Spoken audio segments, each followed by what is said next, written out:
Thank you. Nice to see you. Some very familiar faces. Well, thank you very much, and it's an honor to be here today. We have first full day as president. We're back, and we had a great first term, but we're going to have an even better second term, and I think we're going to do things that people would be shocked at. We're starting off with tremendous investment coming into our country at levels that nobody's really ever seen before, and they're very happy with the fact that I won the race and that they feel confident in their investments, and it's big money and high quality people. So my first day back from having a nice life, it's my honor to welcome three of the world's leading technology CEOs. And in the case of Larry Ellison, it's well beyond technology. He's sort of CEO of everything. He's an amazing man, an amazing business person. But to announce the largest AI infrastructure project by far in history, and it's all taking place right here in America. As you know, there's great competition for AI and other things, and they're coming in at the highest level. We're joined by Oracle Executive Chairman Larry Ellison, SoftBank CEO, my friend Masa Yoshi-san, and CEO of OpenAI, and I would say the by far the leading expert based on everything I read, Sam Altman. So that's great that you're coming in together. That's a massive group of talent and money.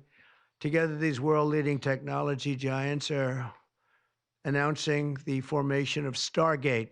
So put that name down in your books, because I think you're going to hear a lot about it in the future. A new American company that will invest $500 billion at least in AI infrastructure in the United States, and very, very quickly, moving very rapidly, creating over 100,000 American jobs almost immediately. This monumental undertaking is a resounding declaration of confidence in America's potential under a new president. Let me be a new president. I didn't say it, they did. So I appreciate that, fellas. But it'll ensure the future of technology. What we want to do is we want to keep it in this country. China is a competitor and others are competitors. We want it to be in this country, and we're making it available. I'm going to help a lot through emergency declarations, because we have an emergency. We have to get this stuff built. So they have to produce a lot of electricity, and we'll make it possible for them to get that production done very easily at their own plants if they want, where they'll build at the plant, the AI plant, they'll build energy generation, and that will be incredible. But it's technology and artificial intelligence, all made in the USA. Beginning immediately, Stargate will be building the physical and virtual infrastructure to power the next generation of advancements in AI, and this will include the construction of colossal data centers, very, very massive structures. I was in the real estate business. These buildings, these are big, beautiful buildings. Are going to employ a lot of people, and physical campuses in locations currently being scouted nationwide. They're making their choices of locations. I think they have their choice.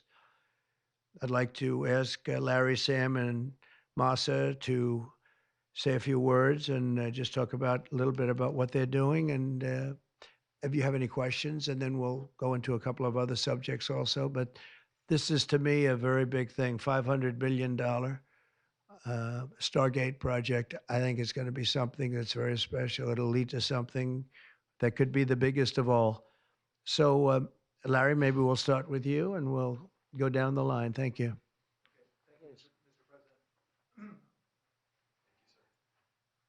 Thank you, Mr. President. We certainly couldn't do this without you.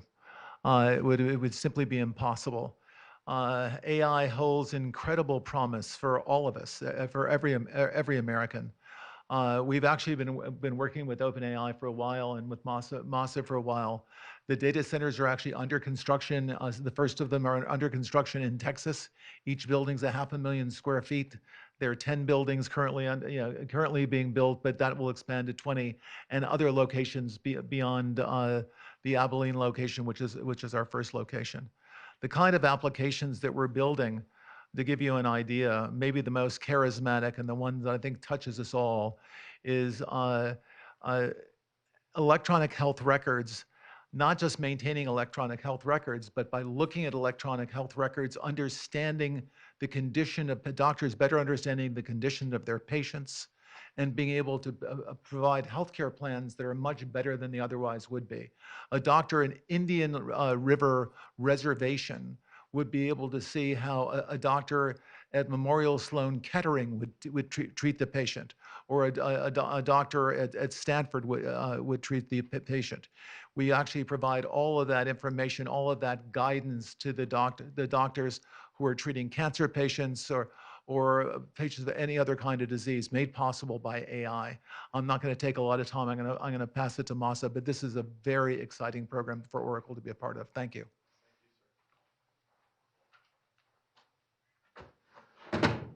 Thank you. That really helpful. That's good. That's great. I feel tall now. Thank you. Well, Mr. President, last month I came to celebrate your winning and promised that we will invest $100 billion. And you told me, oh, Masa, go for 200. Yeah. Now I came back with 500. Because this is the, as you said yesterday, this is the beginning of golden age of America. This is one great example, I think, right? We wouldn't have decided to do this. I think so. This is the beginning of golden age. We wouldn't have decided unless you won. And yesterday we agreed, we signed to make this happen. Because of this day. So we would make this happen. We would immediately start deploying $100 billion with a goal of making $500 billion within next 4 years, within your term, right? Because of your success. So we are very, very excited to do this. And our partner is, of course, SoftBank, OpenAI, Oracle, and additionally investing partner with MGX. On top of that, we have the technology partner, NVIDIA, and of course, Microsoft has been very, very supportive to Sam and continue to support all our success. This is not just for business. As Larry said, this will help people's life. This will help solving many, many issues, difficult things that otherwise we could not have solved with the power of AI. I think AGI is coming very, very soon. And then after that, that's not the goal. After that, artificial super intelligence will come to solve the issues that mankind would never, ever have thought that we could solve. Well, this is the beginning of our golden age. Thank you very much. Thank you very much. Fantastic. Sam. I don't have too much to add, but I did want to say I'm thrilled we get to do this in the United States of America. I think this will be the most important project of this era. And as Masa said, for AGI to get built here, to create hundreds of thousands of jobs, to create a new industry centered here, we wouldn't be able to do this without you, Mr. President. And I'm thrilled that we get to. I think it'll be an exciting project. I think we'll be able to do all of the wonderful things that these guys talked about. But the fact that we get to do this in the United States is, I think, wonderful. So thank you very much. Could you just say one word? I hear so many positive things about what it's going to do for medical research and for solving things, cancer and all the different problems. How will AI help us with the fight against the various problems, diseases, etc.? These guys can maybe share more about some of the work they're doing there. I think they'll jointly be some of the leaders about driving progress here. But I believe that as this technology progresses, we will see diseases get cured at an unprecedented rate. We will be amazed at how quickly we're curing this cancer and that one and heart disease, and what this will do for the ability to deliver very high quality healthcare, the costs, but really to cure the diseases at a rapid rate, I think will be among the most important things this technology does. Great. Very good. Thank Can you. I speak Larry, in please. and answer that question, Mr. President? So we're currently working on. Should I step on this? Okay. All right. No. I'm not that tall. I'm not that tall. I'm not that tall. I'm not that. You look even better now. Thank you, Mr. President. One of the most exciting things we're working on, again, using the tools that Sam and Masa are providing, is a cancer vaccine. It's very interesting. It turns out, I'll be quick, all of our cancers, cancer tumors, little fragments of those tumors float around in your blood. So you can do early cancer detection. If you can do using AI, you can do early cancer detection with a blood test. And using AI to look at the blood test, you can find the cancers that are actually seriously threatening the person. So we can, again, cancer diagnosis using AI has the promise of just being a simple blood test. Then beyond that, once we gene sequence that cancer tumor, you can then vaccinate the person, design a vaccine for every individual person to vaccinate them against that cancer. And you can make that vaccine, that mRNA vaccine, you can make that robotically, again, using AI in about 48 hours. So imagine early cancer detection, the development of a cancer vaccine for your particular cancer aimed at you, and have that vaccine available in 48 hours. This is the promise of AI and the promise of the future. Great. Thanks.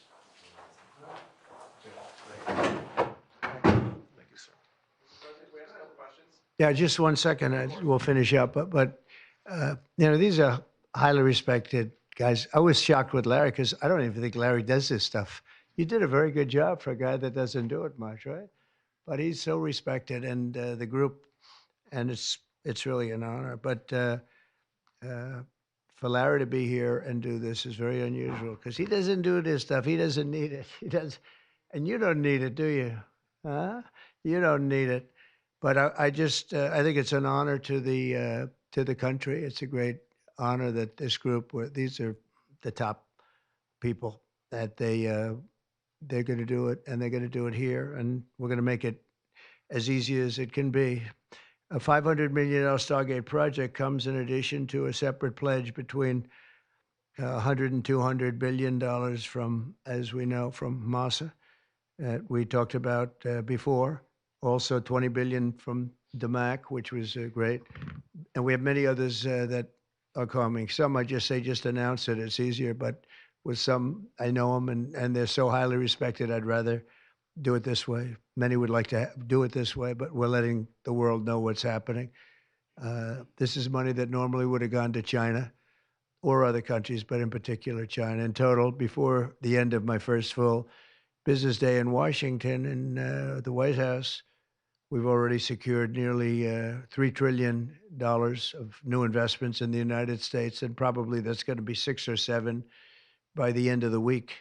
Tremendous amounts of money are coming in for many things other than even AI. AI seems to be very hot. It seems to be the thing that a lot of smart people are looking at very strongly. And our country will be prospering like never before. I think that's true. And it's going to be the golden age of America. As I say, yesterday we had the most ambitious, action-oriented day of any administration in history. No, there's never been a first day like yesterday, as you know. I signed a sweeping slate of executive orders to stop the invasion of our borders. I launched a government-wide effort to defeat inflation and bring down the cost of daily life and bring down the cost of energy, magnificently bring it down. And when energy comes down, Larry, I'd say generally speaking, when energy comes down, everything else comes down. The prices of food and the prices of everything else come down. Energy is that's the big baby. And we declared a national energy emergency to drill, baby, drill, our term that we use. We're going to drill, baby, drill like never before. We ended destructive DEI mandates across the federal government and returned our country to a merit-based system and a common sense system.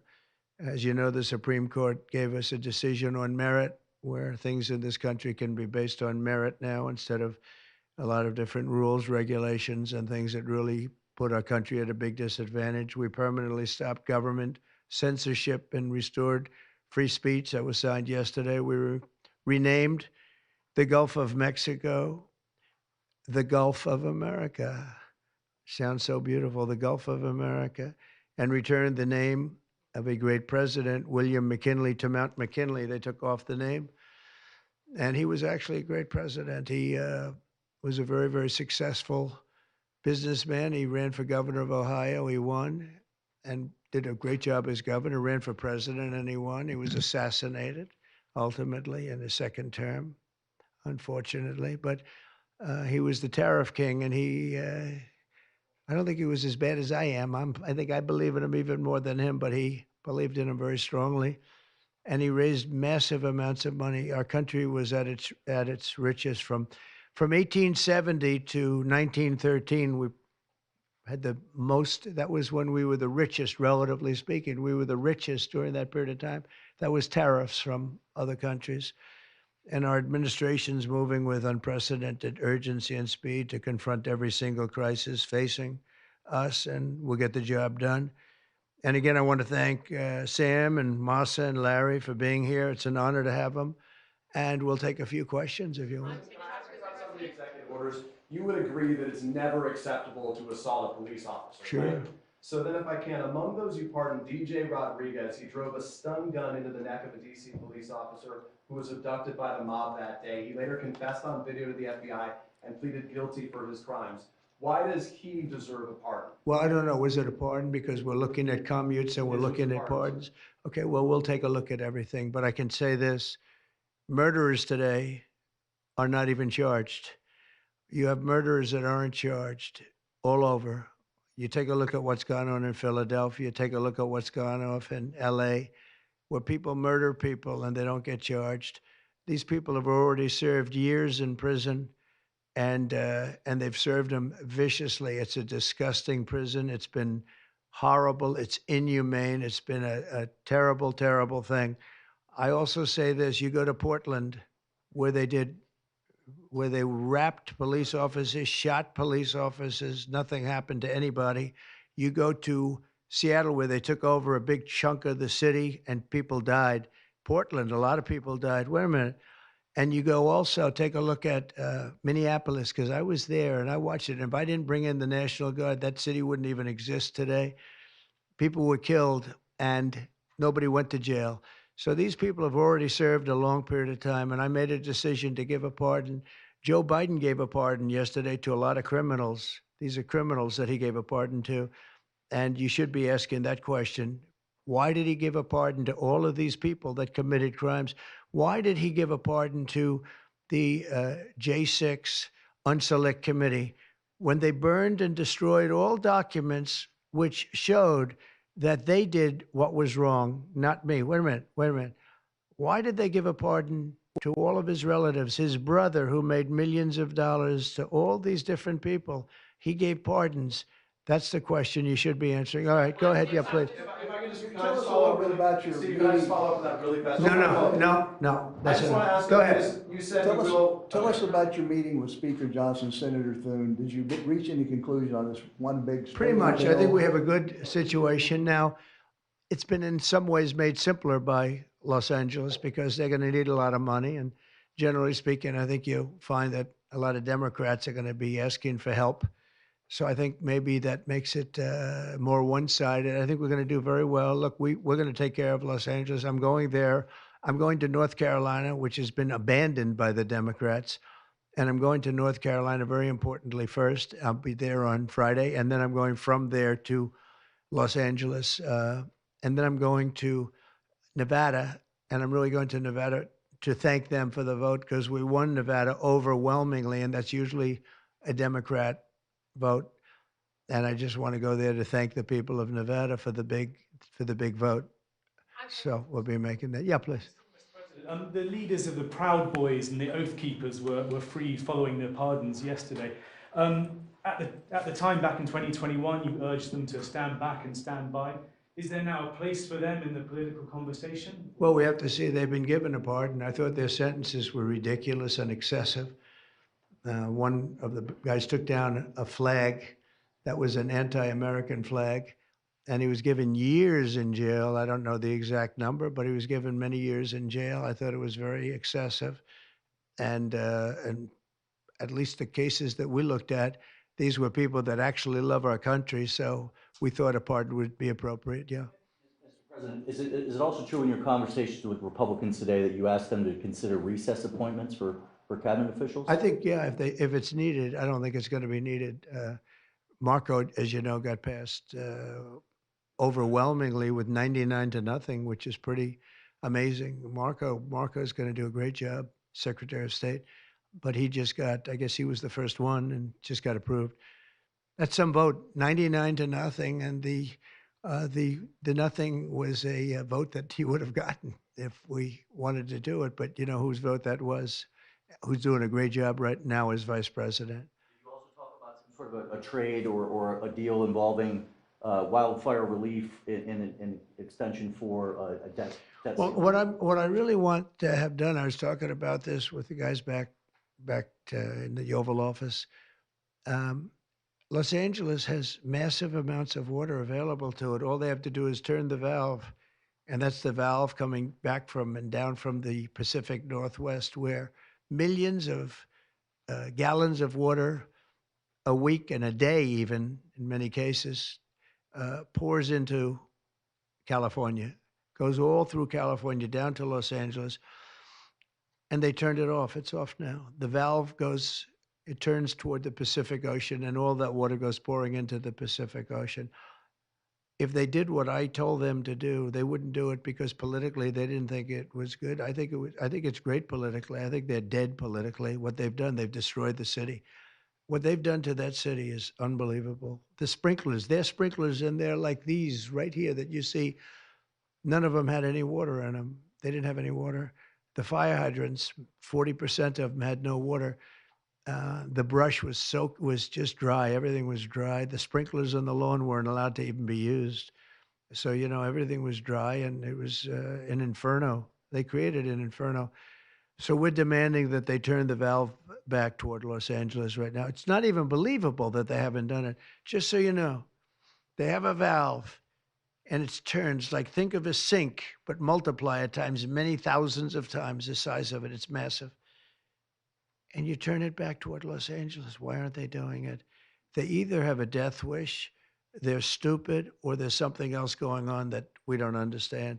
But we want the water that they're throwing away to be used for California.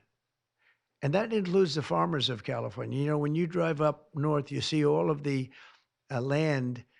I couldn't believe it. I was with Devin Nunes when he was a congressman and some other congressmen from the area, and we're driving up and we're on the highway, and I keep looking at these farms, and the land is bone dry. And then you'd see an acre, about an acre or 2 acres, with the most beautiful green plants growing in it, the most beautiful you've ever. It's rich stuff, and you look at the soil, and it's so rich. That soil is almost the equivalent to like Iowa soil. It's phenomenal, but it's got no water. But the reason it has no water, I said, do you have a drought? No. I said, what do you mean you don't have a drought? Look at the thing. It's dry as a bone. The reason you have like an acre is because they say you can farm 1 acre, but no more, because they didn't want to waste water. But they throw the water into the Pacific Ocean. These people are crazy. So we're going to be issuing an executive order demanding that they immediately let that water come down through California. Farmers, even people living in Beverly Hills. Now, those people have been a lot of them are wiped out. Believe it or not, you know, they were having restrictions, Larry, you know about this. They wanted to restrict you to 38 gallons of water a day. That sounds like a lot, but it's not. when you're a rich person and you like to take a shower. 38 gallons doesn't last very long. And they have all this water, and it's really good water. Up high, Pacific Northwest. Some comes in from Canada, a nice country, by the way. Comes in from Canada, and it comes all the way through California, and they're restricting it. You even have the half pipes, the half pipes, the cut pipes, big ones, bigger than this room. And they're going all the way down, and they're bone dry, and they could be loaded up with water. No, but isn't it incredible that they don't do it? And it's to protect the Delta smelt. It's a fish that's doing poorly anyway. But I said, how are you protecting the Delta smelt by not giving it water? It's a fish. It needs water. Nobody can answer that question. President Trump, TikTok, Mr. Well, President. let me do this first. Are you open to Elon buying TikTok? Say it? Are you open to Elon buying TikTok? I would be if he wanted to buy it, yeah. And on your inauguration, I'd like Larry to buy it too. I have the right to make a deal. So the deal I'm thinking about, Larry, let's negotiate in front of the media. The deal, I think, is this, and I've met with owners of TikTok, the big owners. It's worthless if it doesn't get a permit. It's not like, oh, you can take the US. The whole thing is worthless. With a permit, it's worth like $1 trillion. So what I'm thinking about saying to somebody is buy it and give half to the United States of America, half, and we'll give you the permit. And they'll have a great partner, the United States. And they'll have something that's actually more valuable because they have the ultimate partner, and the United States will make it very worthwhile for them in terms of the permits and everything else. But so think of it, you have an asset that has no value or has $1 trillion value. It all depends on whether or not the United States gives the permit. So what I'm saying is let the United States give the permit, and the United States should get half. Sounds reasonable. What do you think? Sounds like a good deal to me, Mr. President. Yeah, he can afford it too. Mr. President, you're a president who has long said that you back the blue, but aren't you sending the message that assaulting officers is okay with these pardons? No, the opposite. In fact, I'm going to be letting 2 officers from Washington Police, D.C. I believe they're from D.C., but I just approved it. They were arrested, put in jail for 5 years because they went after an illegal, and I guess something happened where something went wrong. And they arrested the 2 officers and put them in jail for going after a criminal, a rough criminal, by the way. And I'm actually releasing. No, I am the friend of police, more than any president that's ever been in this office. Thank you, President. More than President Trump. 400 of the people that you pardoned, though, assaulted officers. So I want to ask you about the Vice President, J.D. Vance. He said, this is a week ago, he said, if you committed violence on January 6th, obviously you should not be pardoned. Why is your Vice President wrong? Well, only for one reason. They've served years in jail. They should not have served, excuse me, and they've served years in jail, and murderers don't even go to jail in this country. And we had 1,500. We have 16 under review. As you know, we commuted about 16 of them because it looks like they could have done things that were not acceptable for a full pardon. But these people have served years of jail, and their lives have been ruined. And in many cases, listen to me for a second. Stop interrupting. They've served years in jail, and if you look at the American public is tired of it. Take a look at the election.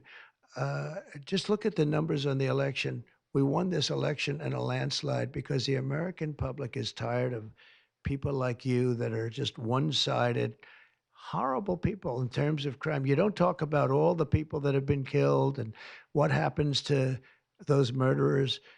Murderers get no time. You take a look at some of these DAs. They go after political opponents, but they don't go after people that shoot people in the street. They're caught. They know where they're living. They know everything. They don't even go up to pick them up anymore. They just let them live there. They know all about it. They have their pictures. They have the tape of the shooting, and they don't even go up and you're talking about this. No, we pardoned people that were treated unbelievably poorly. In the history of our country, there's never been anything take place like this. They're still looking for them, but they're not looking for the murderers, the people that are killing everybody. We are, though, and we're getting them out of the country. We just started that. We're getting them out of the country, and they're going to be gotten out of the country fast. They came in illegally from jails and from prisons. They killed many people. Some of them killed many people. About 50% of them killed more than one person. They were released into our country. That's what we're focused on, not the kind of nonsense you're talking about. You've called for a ceasefire in Ukraine. If Vladimir Putin doesn't come to the table to negotiate with you, will you put additional sanctions on Russia? Sounds likely. And Yeah. do you think that the war should be frozen currently along The with war current should have battle never lines? started. If you had a competent president, which you didn't, the war wouldn't have happened. The war in Ukraine would have never happened if I were president. But that couldn't happen because the election was rigged. Yeah, go ahead. Mr. President, there's been some debate within your orbit over whether or not to keep or eliminate H-1B visas. What's your position on that? Do you want to keep H-1Bs or do you want to get Well, rid of them? I like both sides of the argument, but I also like very competent people coming into our country, even if that involves them training and helping other people that may not have the qualifications they do. But I don't want to stop. And I'm not just talking about engineers. I'm talking about people at all levels. We want competent people coming into our country. And HB1, I know the program very well. I use the program. Maitre d's, wine, experts, even waiters, high quality waiters. You got to get the best people. Now, then you go into people like Larry, and he needs engineers, and Masa needs, and this gentleman needs engineers like nobody's ever needed engineers, right? So we have to have the quality people coming in. Now, by doing that, we're expanding businesses, and that takes care of everybody. So I'm sort of on both sides of the argument, but what I really do feel is that we have to let really competent people, great people come into our country, and we do that through the H-1 program. Mr. President, are you looking to impose tariffs on Canada and Mexico in an effort to force negotiations sooner on USMCA? No, it's really not on USMCA. It has nothing to do with that. They've allowed, both of them, Canada very much so, they've allowed millions and millions of people to come into our country that shouldn't be here. They could have stopped them, and they didn't. And they've killed 300,000 people last year, my opinion, have been destroyed by drugs, by fentanyl. The fentanyl coming through Canada is massive. The fentanyl coming through Mexico is massive. And people are getting killed, and families are being destroyed. I mean, the son gets killed, and the family is a basket case for the rest of their lives. I mean, I've seen mothers that thought they'd heal. They never heal. They say it gets worse with time. It gets worse with time. They lose their boy. They lose their baby. They lose their young daughter to fentanyl poisoning. And I had that talk with President Xi the other day, too, of China. I said, we don't want that crap in our country. We got to stop it. I would have stopped it. I had a deal with him where he was going to give the maximum penalty, which in China is the death penalty for drug dealing. And he was all set. He was going to give the maximum penalty to fentanyl dealers. If they send to the United States, they were going to get the death penalty. And of course, Biden didn't pick that up. I had that deal all done. It was all wrapped up. We were going to have it done. And then the election went, let's put it nicely, it didn't go the proper way. I'm trying to be nice about it. It was rigged. And we had an incompetent president elected, and he never followed up on that deal. But he should have followed up, because if they got the death penalty, they wouldn't be sending fentanyl to Mexico, Canada, and other places. Mr. President, how much will the We're tariffs thinking about that too. We're talking about a tariff of 10% on China based on the fact that they're sending fentanyl to Mexico and Canada. How soon? How soon on those tariffs? Probably February 1st is the date we're looking at. Do you have an For update for on- Mexico and China, we're talking about approximately 25%. Update on the Gaza ceasefire, and are you planning to travel to the Middle East soon? We're thinking about going to the Middle East, not yet. We have a thing called the hostages are coming back going on right now, and they are coming back. Some of them have been very damaged. You look at the young lady with her hand practically blown off. You know how that happened, right? Did you know how that happened? When you find out, you're not going to be too happy because it was terrible. But the hostages are starting to come back. If I weren't here, they wouldn't be back ever. They would have never come back. They would have all died. If this were done a year earlier, if Biden would have done this deal a year and a half, 2 years ago, or frankly, it should have never happened. October 7th should have never happened. Nobody should be dead. But through weakness, they allowed it to happen, and then it was a disaster from them. But you go back just 6 months ago, many of these young people were living. Young people don't die like that. They're just dying. And young people aren't dying at 22 and 23 years old. They don't die. But now they're dying, and you wonder why they're dying. They're being killed, and they have been killed. But they say 6 months ago, you would have had 11 more living hostages. Think of that. 6 months ago. But Biden couldn't get it done, and it was only the imposition that I put on as a deadline that got it done. But it's a very sad situation. It should have never happened. I'll tell you, 2 things should have never happened. 3 things. Inflation should have never happened. It would have never happened except for what they did to energy and their crazy spending. And Ukraine would have never happened. Never. By the way, Russia never would have gone into Ukraine. I had a very strong understanding with Putin that it would have never, ever happened. He disrespected Biden. Very simple. He disrespects people. He's smart. He understands. He disrespected Biden. And also, the Middle East would have never happened because Iran was broke. They had no money. They had no money for Hamas. They had no money for Hezbollah. It would have never happened. October 7th would have never happened. But it did happen. So this is the cards I've been given. And we're getting the hostages back. That would have never happened under Biden. They would have never come back. They were just dying not that slowly. They were dying or being killed. But that was what was happening. So are you going to keep sending weapons to Ukraine, or are you going to turn off the tap soon? Well, we're looking at that. We're talking to Zelensky. We're going to be talking with President Putin very soon. And we'll see how it all happens. We're going to look at it very soon. One thing I do feel, the European Union should be paying a lot more than they're paying because under Biden, I mean, we're in there for $200 billion more. Now, it affects them more than it affects us. We have an ocean in between, right? Little thing called an ocean. The European Union should equalize. We're in there for $200 billion more than the European Union. I mean, what are we, stupid? I guess the answer is yes, because they must think so.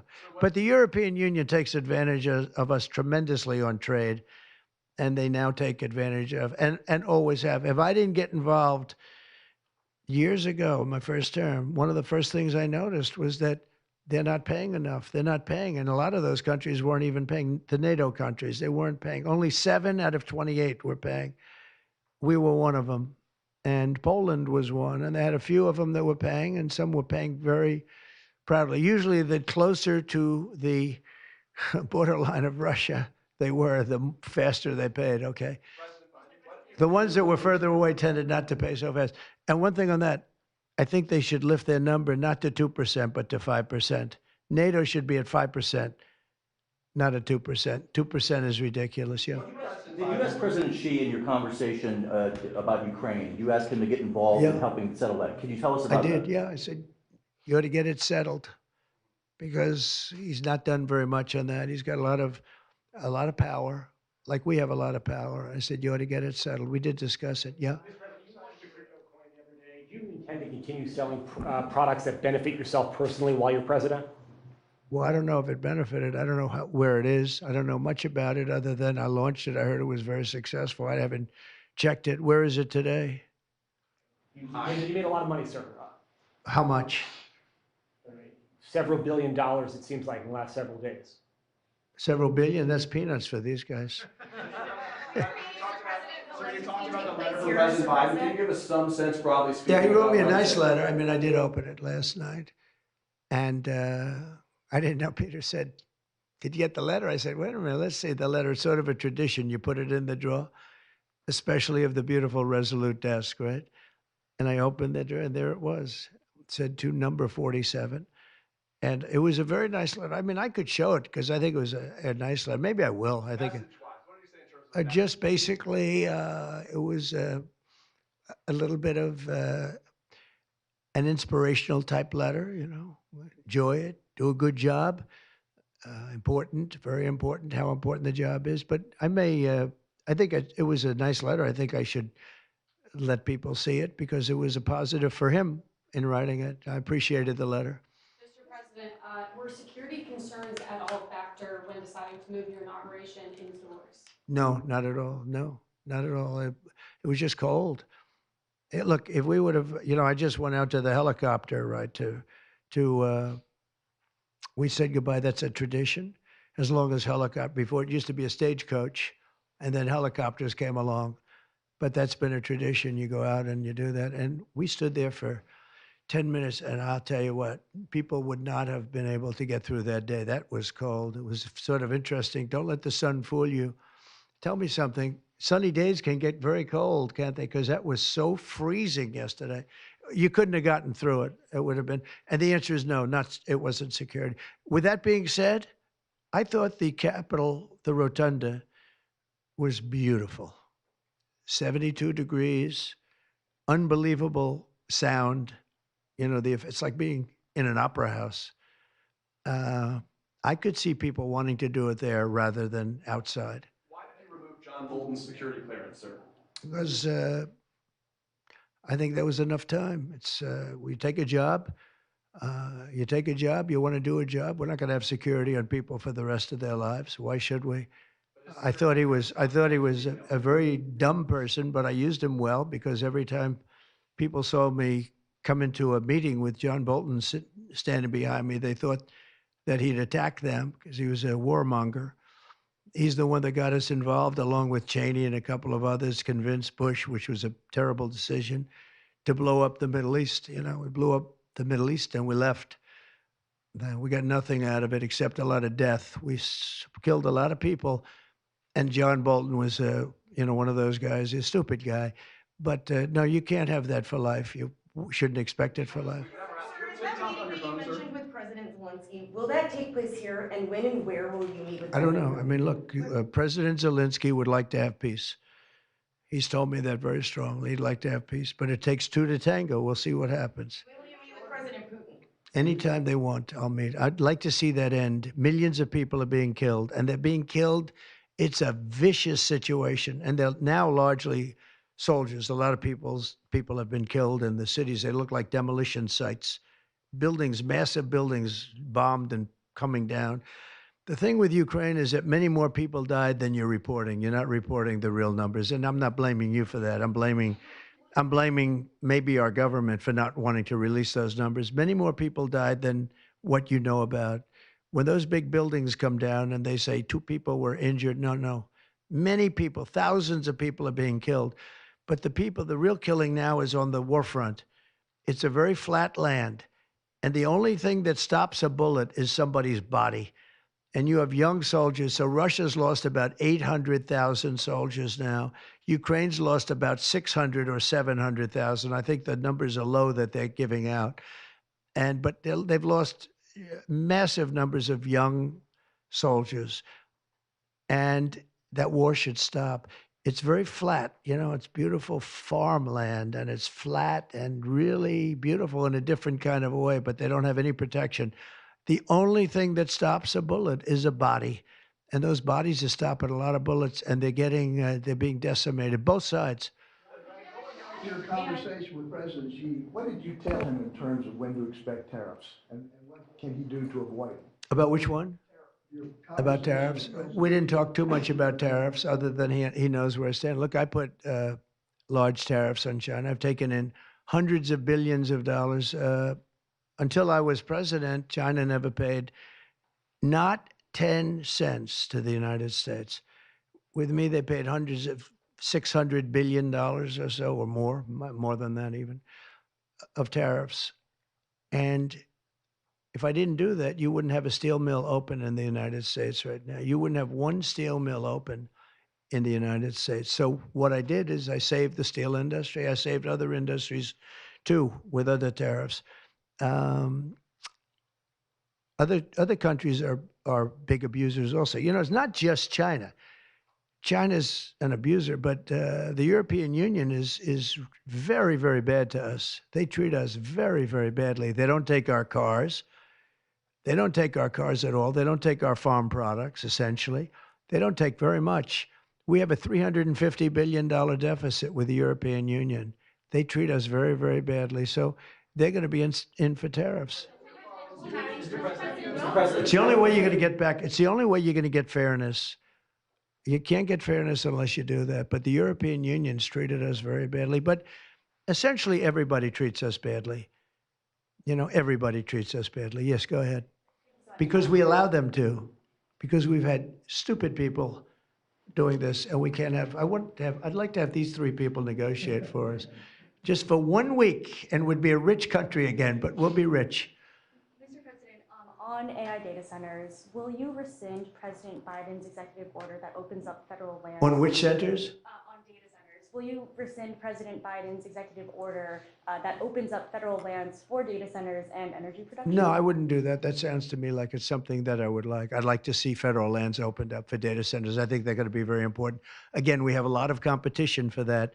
So it's an honor to have these three great people, great CEOs and great geniuses, all three. It's an honor that they want to come to our country, but we're going to make it as easy as we can for them because other countries want them to. I'm going to have to go now. Thank you all very much. Thank you. Do you have TikTok on your phone? No, but I think I might put it there. I think I'll get it right now. By the way, again, we won the young vote. I think I won it through TikTok.